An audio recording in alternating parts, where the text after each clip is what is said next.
Report exposes high-ranking Obama DOJ officials forcing shutdown of FBI's Clinton investigation by Liberty for RWNofficial.com. The Inspector General's report revealed just how deep Andrew McCabe's corruption went.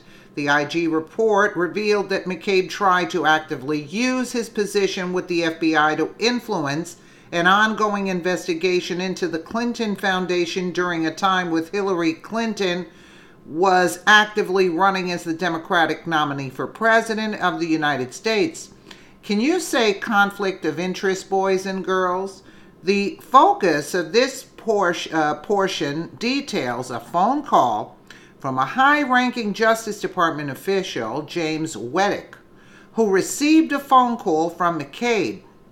Wettig believed McCabe was trying to shut down the probe into the Clinton Foundation due to perceived political pandering towards the Clintons, and was exceedingly angry as a result, understandably so. Wettig believed that McCabe was unjustly trying to influence a presidential election, stating that in 35 years with the Bureau, he had never fielded such a call about any of his cases, suggesting this was interference.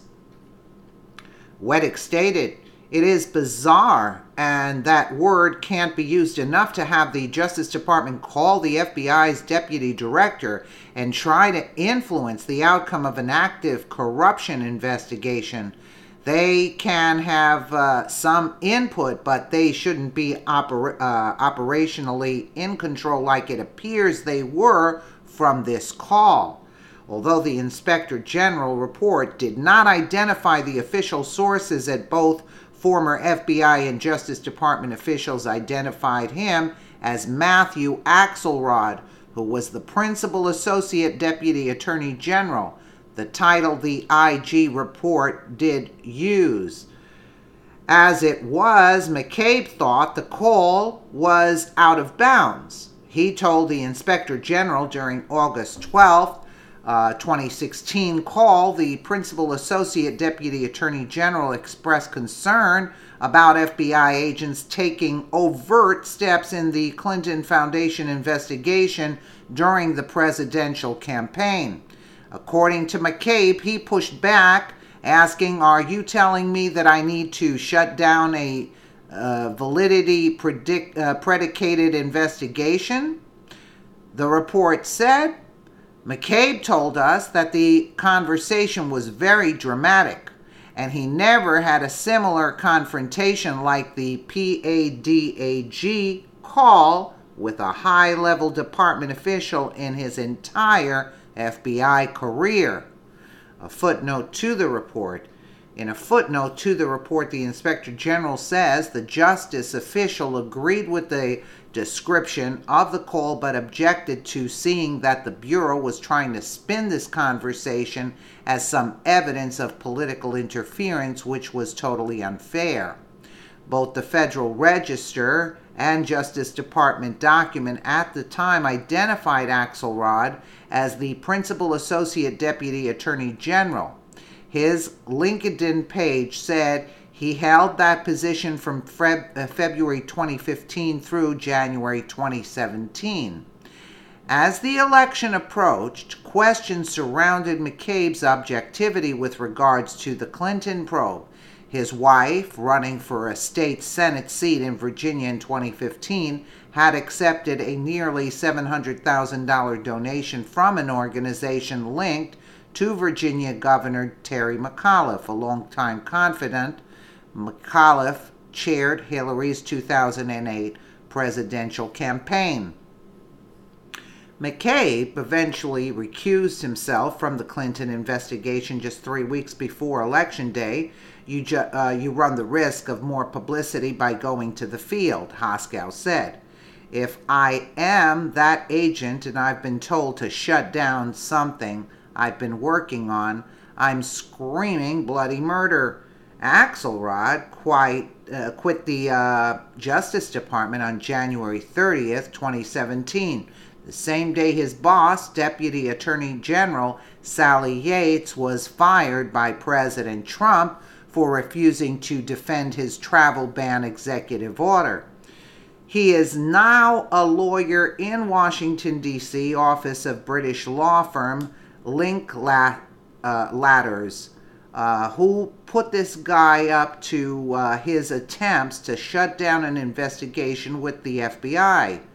Loretta Lynch, Sally Yates, or someone even higher up. And in true slimeball fashion, McCabe, through spokeswoman Melissa Schwartz, is now attempting to rebut the most egregious inaccuracies in the Justice Department Inspector General's report, claiming the basis of his firing was not what it seems. I guess facts are not actually facts either. The report found McCabe lacked candor on 4 separate occasions, including 3 times under oath in connection with Wall Street Journal leak. The leak that McCabe himself made while blaming it on another member of his team and then telling that same person to get his house in order.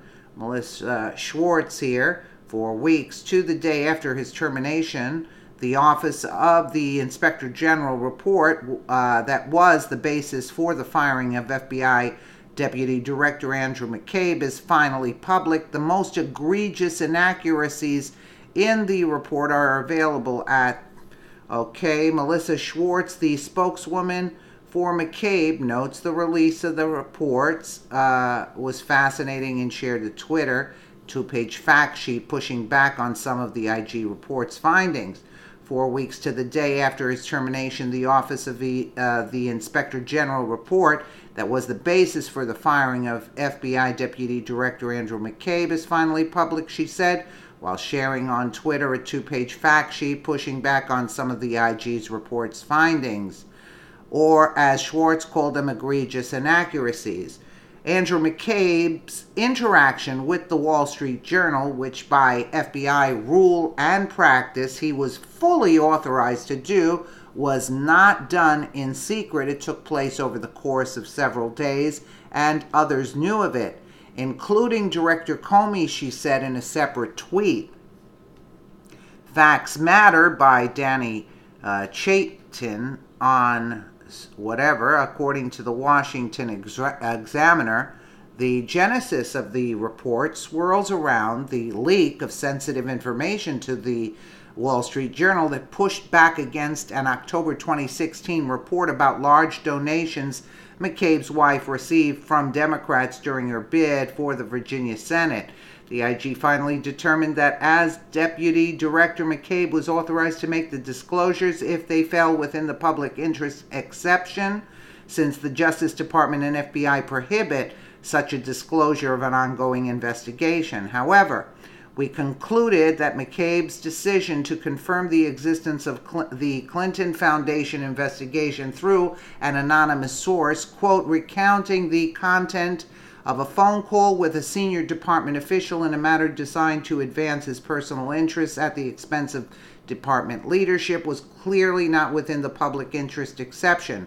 We therefore conclude that McCabe's disclosure of the existence of an ongoing investigation in this matter violated the FBI's and department's media policy and constituted misconduct, the IG report said. Schwartz works for Bromwich Group, whose founder and managing principal is Michael Bromwich, a former DOJ IG in the 1990s. He released a lengthy statement Friday condemning a rush to judgment that led to McCabe's firing 26 hours before he was set to retire with a full pension. In the full context of this case, the termination of Mr. McCabe was completely unjustified, and the rush to fire him at the goading of the president was unworthy of the great traditions of the Department of Justice, Bromwich said. Bromwich also indicated legal action could be imminent. We have for some time been actively considering filing civil lawsuits against the president and senior members of the administration that would allege wrongful termination, defamation, constitutional violations, and more. The distinguished Boies Schiller law firm has recently joined us in this project. This is just the beginning, Bromwich wrote in a statement. After he was fired, a legal defense fund was set up for McCabe earlier this month. The GoFundMe campaign was taken down after it raised more than $530,000, far exceeding its original and updated goals. So in other words, we're supposed to overlook McCabe's wrongdoings.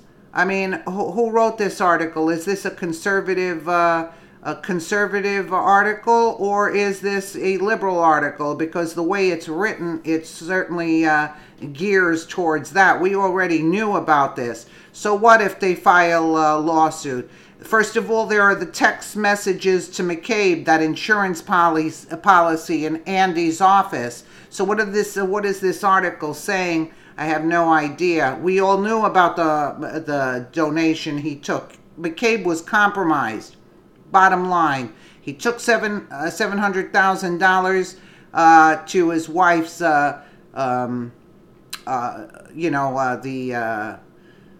what she was running for there. She took the donation. He took the donation for his wife there. And so he was Hillary's puppet. Are you kidding me? It is so obvious. The whole Justice Department at this point is really in trouble at this point in time. Unbelievable. But this whole article, and you can't even make out what it's actually saying. But again, they're going to sue. They're going to sue. But how about the suit that's already against him, and a countersuit is going to be filed? So the more they go and attack the president, the more they're going to be exposed for the corrupt individual that he is, and a few others in the meantime. Let me know what you guys think in the comments below. And again, thank you so much for watching.